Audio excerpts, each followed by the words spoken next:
Olá, meu nome é Aníbal Tavares de Azevedo e sou professor da Faculdade de Ciências Aplicadas da Unicamp. Voltamos ao nosso curso de modelagem e simulação com a aula de como validar um modelo de simulação. Então, nas aulas anteriores, nós falamos muito sobre teoria de filas. Por exemplo, na aula 10, nós falamos de um primeiro modelo em que nós temos apenas um único local de atendimento. E esse aqui é um diagrama de nascimento-morte que resume um pouco do comportamento do modelo MM1.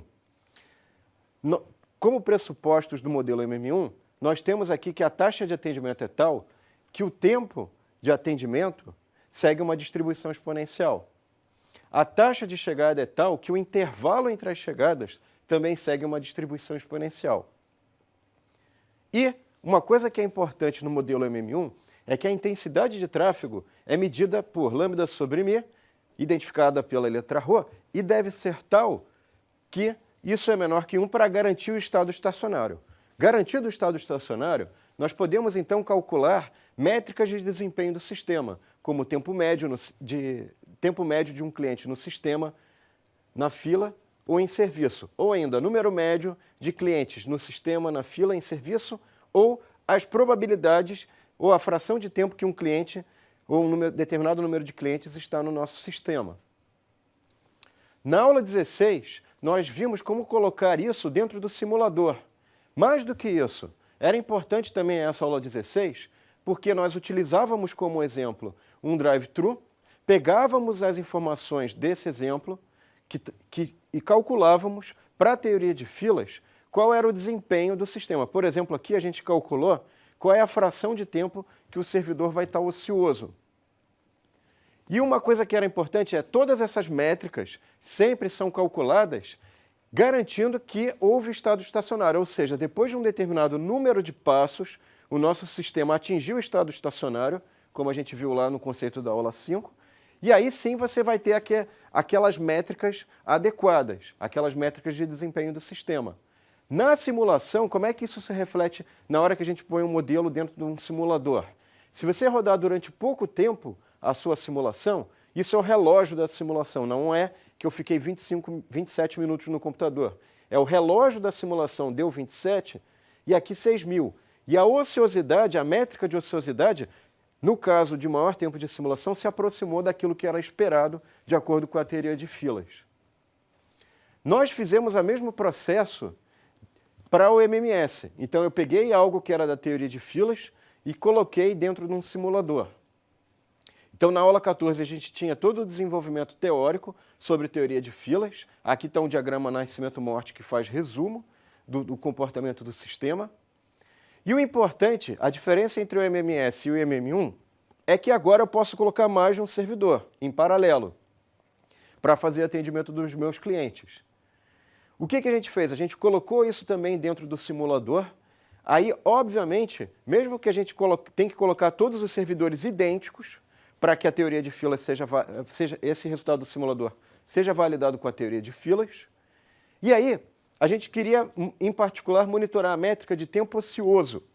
Para o caso de múltiplos servidores, aqui no caso, se a gente considerasse 3 servidores, a probabilidade de um servidor estar ocioso é π de 0, mais 2/3 de π de 1, mais 1/3 de π de 2. Esse resultado a gente não encontrou no simulador. Repara que ele tinha uma preferência pelo primeiro servidor, e o que a gente teve que fazer foram alguns ajustes para aí sim obter que todos os servidores têm a mesma preferência e, obviamente, validar esse resultado com o resultado da teoria de filas.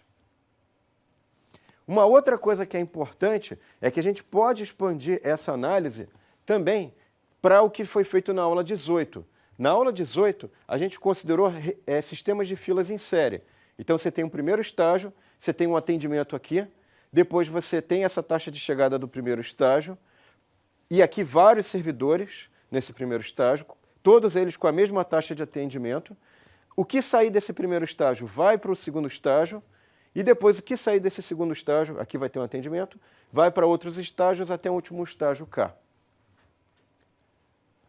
Para fazer o adequado equacionamento de filas em série, eu tive que utilizar um teorema, que é o teorema de Jackson. Vamos dar uma olhadinha nesse teorema. Ele fala o seguinte: cada estágio da sua rede, das suas filas, né, do seu sistema com filas, você vai ter sempre SJ servidores, de modo que todos esses servidores têm que ser capazes de atender a taxa de chegada lambda. Então, cada estágio vai ter aqui como condição que o ρJ é menor que 1, ou seja, garantir estado estacionário. Entendido isso, o que a gente vai fazer? A gente vai pegar as informações de cada estágio, a taxa de chegada no primeiro estágio, a taxa de atendimento no estágio 1 e no estágio 2, né? Quantos servidores tem aqui e aqui.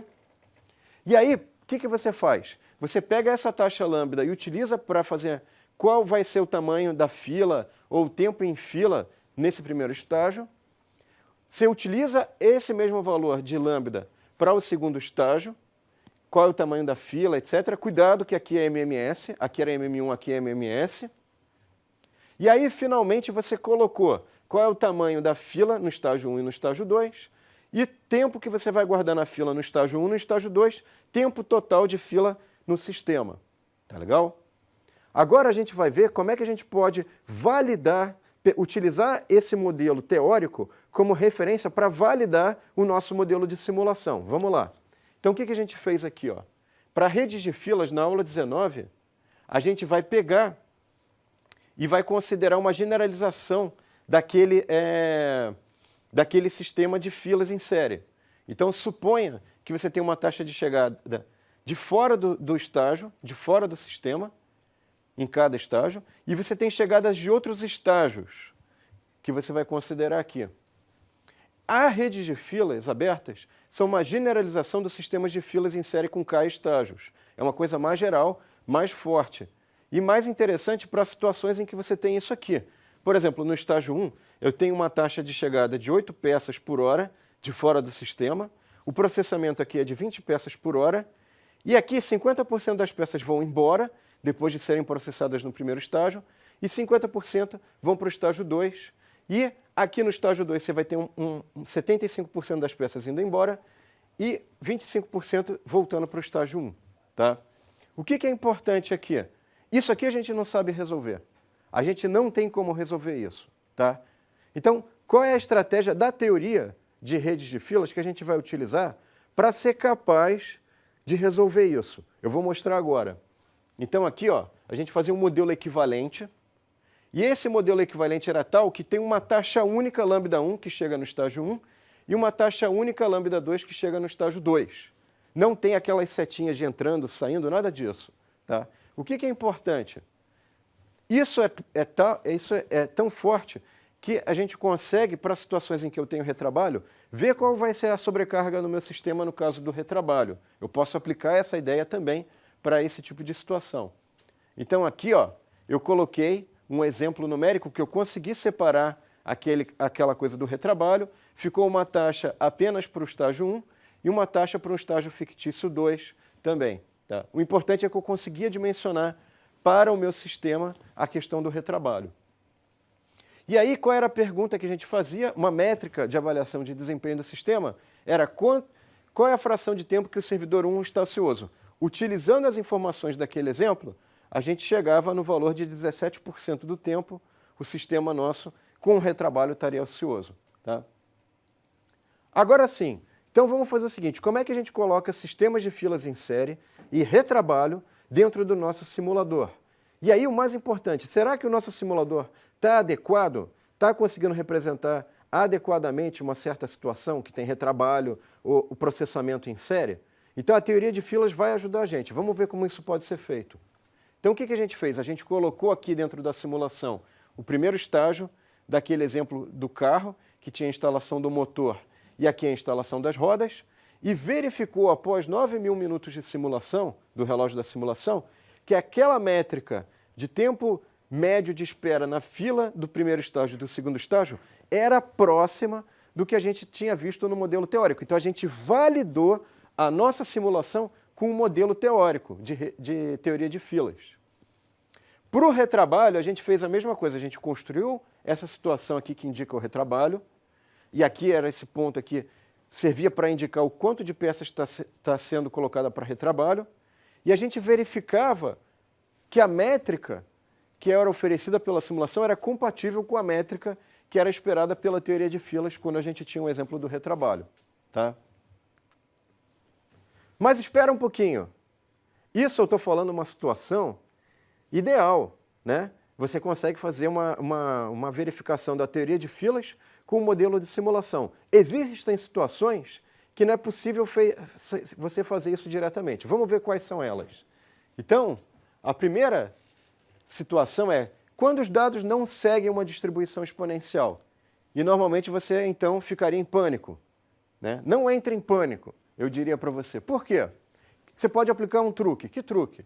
Você pode falar o seguinte, olha, eu tenho meu sistema aqui teórico, com modelo de teoria de filas, e eu fiz uma simulação, que é próxima do meu modelo real.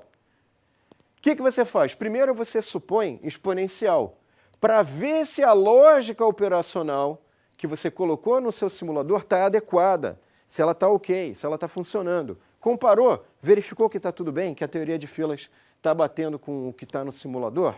Legal, então aí você troca, né, verificou que a teoria de filas e a simulação estão compatíveis, você pode então dizer que a lógica operacional está validada e simplesmente agora você vai chegar aqui onde é a chegada e onde é o atendimento e trocar pelos dados coletados, porque a lógica operacional está validada. Isso que é importante, por isso que a gente fez todo aquele desenvolvimento de teoria de filas para ter um bom embasamento na hora de fazer a validação dos nossos modelos de simulação.